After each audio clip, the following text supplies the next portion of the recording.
નમસ્કાર મિત્રો, સ્વાગત છે તમારું એચએનજીયુ સ્ટડી પોઈન્ટ યુટ્યુબ ચેનલના એક નવા વિડીયોમાં।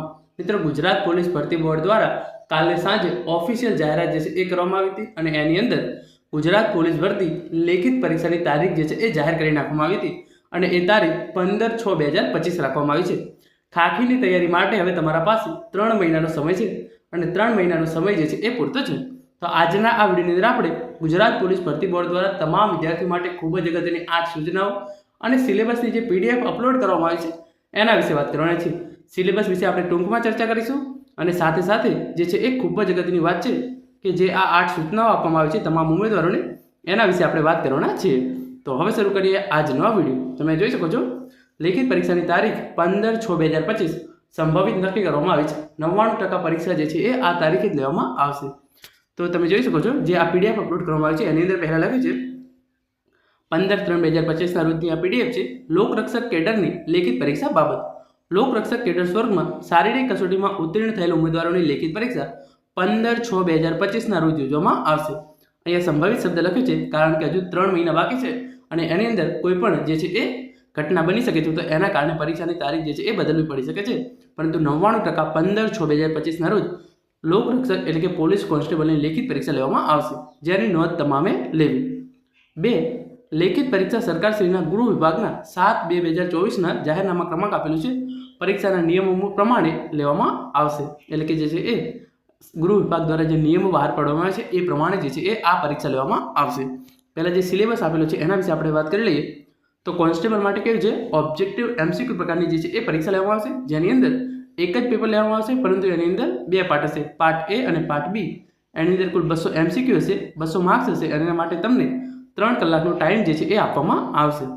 તો એમસીક્યુ પ્રશ્નો હશે, પેપર એક જ લેવામાં આવશે, એના માટે 3 કલાકનો ટાઈમ લેવામાં આવશે, પરંતુ એની અંદર પાર્ટ એ હશે અને પાર્ટ બી હશે અને 200 એમસીક્યુ અને 200 માર્ક્સ। જે પાર્ટ એ હશે એની અંદર 80 marks, 80 MCQ, 40% minimum qualifying standard અને નેગેટિવ માર્કિંગ 0.25 અને ઈ ઓપ્શન, એટલે કે પાર્ટ એ હશે એની અંદર 80 પ્રશ્નો હશે અને એના 80 માર્ક્સ રહેશે અને એની અંદરથી 40% માર્ક્સ પાસ થવા માટે લાવવા જરૂરી છે।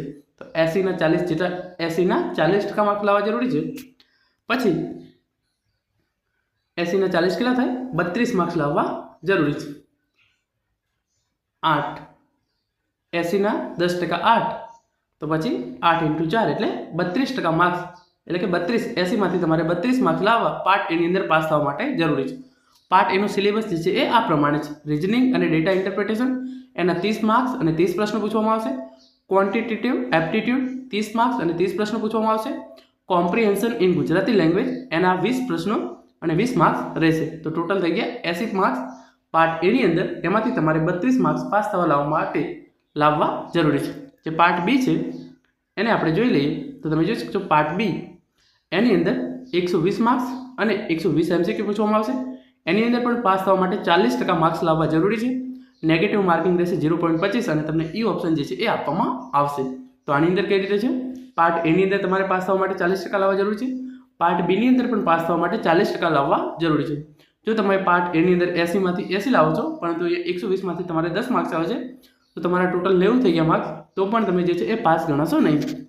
તો 120 ના 40% કેટલા થાય 120 ના 10% 12 × 4 12 × 48, તો અહીંયા તમારે 48 માર્ક્સ લાવવા જરૂરી છે। નેગેટિવ માર્કિંગ 0.25 એટલે કે તમે એક પણ પ્રશ્નનો જવાબ ખોટો આપશો તો તમારા 0.25 માર્ક્સ કપાઈ જશે, પરંતુ તમે જવાબ નથી આપતા અને તમે ઈ ઓપ્શન ટીક કરો છો તો 0.25 નેગેટિવ માર્કિંગ જે છે એ કપાશે નહીં। પાર્ટ બી છે એનો સિલેબસ આ પ્રમાણે છે। ધ કોન્સ્ટિટ્યુશન ઓફ ઇન્ડિયા એટલે કે ભારતનું બંધારણ એના 30 માર્ક્સ અને 30 પ્રશ્નો પૂછાશે। Current affairs, science and technology અને જનરલ નોલેજ એના 40 માર્ક્સ અને 40 પ્રશ્નો પૂછવામાં આવશે। History, cultural heritage, geography of Gujarat and Bharat એના 50 પ્રશ્નો અને જે છે એ 50 માર્ક્સ રહેશે। તો આમ પાર્ટ બી ની અંદર કુલ 120 પ્રશ્નો અને 120 માર્ક્સ જે છે એ રહેશે। હવે જે સૂચનાઓ આપવામાં આવેલી છે એને તમે એક પછી એક ખૂબ જ ધ્યાનથી સમજી લેજો। તો objective MCQ test shall consist multiple choice question, એટલે કે જે તમારો આ ટેસ્ટ છે એની અંદર મલ્ટિપલ ચોઇસ ક્વેશ્ચન એટલે કે તમને એક પ્રશ્ન આપવામાં આવેલો છે અને એની અંદર 4 જે છે એ ઓપ્શન આપવામાં આવેલા છે, એટલે કે મલ્ટિપલ ચોઇસ ક્વેશ્ચન હશે। Every question shall be of 1 mark, અહીંયા કોઈ પણ પ્રશ્ન હોય એનો એક જ માર્ક્સ રહેશે, એટલે કે 200 માર્ક્સ હશે અને એના માટે તમને 200 પ્રશ્નો પૂછવામાં આવશે. એવું નહીં થાય કે કોઈ એક પ્રશ્ન હોય એના 2 માર્ક્સ અથવા 3 માર્ક્સનો એમસીક્યુ હોય, એવું કરવામાં આવશે નહીં. દરેક ક્વેશ્ચનનો એક જ માર્ક્સ રહેશે. જે ત્રીજા નંબરની સૂચના છે, every attempted question with incorrect answer shall carry a negative mark 0.25. એટલે કે તમે જે પણ પ્રશ્નનો જવાબ આપો છો અને જો એ ખોટો હશે તો તમારા 0.25 માર્ક્સ જે છે એ કાપી લેવામાં આવશે. પછી in every question there shall be one option of not attempted option in. If the candidate does not intend to answer, he may select this option. If the candidate selects this option, the negative mark shall not be given. એટલે કે તમારું for example એક પ્રશ્ન છે, એની અંદર option A, B, C અને D આપવામાં આવેલો છે. એ તો તમને એમ છે કે A, B, C, D તમારે આમાંથી કોઈ પણ જવાબ આપવો નથી, તો તમે જો E ઉપર ક્લિક કરી દઈશું, આ રીતે તમે E ઉપર ક્લિક કરી અને ત્યાં જે છે એ OMR શીટની અંદર રાઉન્ડ કરશો, તમારા જે આ 0.25 નેગેટિવ માર્ક હોય છે એ કપાશે નહીં. જે 5મા નંબરની સૂચના છે તમે એ જોઈ લો. If the candidate has not selected any of the given in the question then it shall carry negative mark 0.25. એટલે કે તમારા જોડે જે ઈ ઓપ્શન છે એની અંદર તમે જે છે એ ઓએમઆરની અંદર ભરતા નથી, તો પણ તમારા જે છે એ 0.25 માર્ક્સ કપાઈ જશે. હવે આપણે વાત કરીએ કે તમારે 0.25 માર્ક્સ કયા કિસ્સામાં કપાશે. તમે જે છે એ A, B, C, D આ ઓપ્શન છે.